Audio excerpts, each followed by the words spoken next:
కరీంనగర్ కు ఏం చేసిందని కేటీఆర్ నన్ను అడుగుతున్నాడు. కేసీఆర్ ని కరీంనగర్ చౌరస్తాకు రమ్మను. నేను కరీంనగర్ కు ఏం చేశానో అక్కడే తెలుసుకుందాం. తెలంగాణను అప్పులపాలు చేసింది మీరు కాదా? బిడ్డ టిల్లు నీ నోరు జాగ్రత్త. ఇలాగే మాట్లాడితే నిన్ను కరీంనగర్లో అడుగుపెట్టనీయం. అభివృద్ధి మేము చేస్తే పేరు చెప్పుకున్న మూర్ఖులు మీరు అని ఘాటు విమర్శలు చేసిన బండి సంజయ్. అభివృద్ధి ఏం చేసిండు బండి సంజయ్ అట. ఏం చేస్తావో ఫస్ట్ నీ మేధావి రమ్మని చెప్పు. కమాన్ చౌరస్తాకు నీ అయ్యని రమ్మని చెప్పు. మీ అయ్యని రమ్మని చెప్పు. డేట్ టైం ఫిక్స్ చేయి. మీ అయ్య దగ్గర నేనొచ్చి మాట్లాడతా.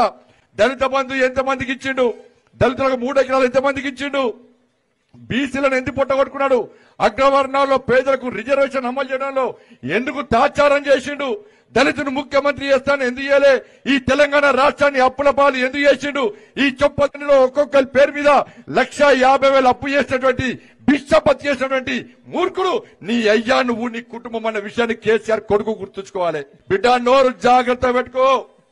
నే నోరు ఉంది కాదని చెప్పి ఇంకా అహంకారంతో నీ అయ్య ముఖ్యమంత్రి అనుకుంటున్నావు.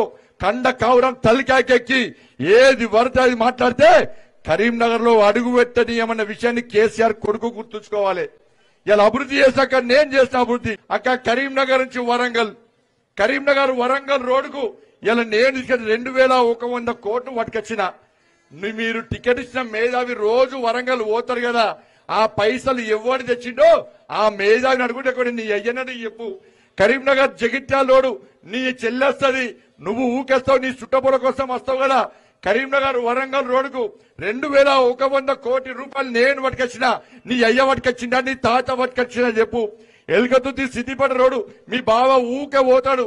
ఇలా 500 కోట్లు నేను పట్టుకొచ్చి రోడ్ వేస్తున్నా. నీ అయ్య పట్టుకొచ్చిందా, నీ తాత పట్టుకొచ్చిన చెప్పు. కరీంనగర్ తీగలపల్లికి 154 కోట్ల రూపాయలు నేను పట్టుకొచ్చిన. ఇలా పోయి అక్కడ ప్రాంత ప్రజలు అడుగు, నీవు ఇచ్చినవా ఎవరిచ్చినో ఒకసారి చెప్తారు. రైల్వే స్టేషన్ అభివృద్ధికి 50 కోట్ల రూపాయలు నేను పట్టుకొచ్చిన. ఇవాళ 12B స్టేట్ శాతం అనేసరి నేను పట్టుకొచ్చిన. SRR కళాశాలకు అటానమస్ హోదా నేను పట్టుకొచ్చిన. గ్రామీణ సడక్ యోజన పైసలు నేను పట్టుకొచ్చిన. CRF పైసలు 219 కోట్ల రూపాయలు నేను పట్టుకొచ్చిన. ఇలా ఎవరు పట్టుకొచ్చిరో ఒక్కసారి కేసీఆర్ కొడుకు చెప్పాలి. కేసీఆర్ కొడుకు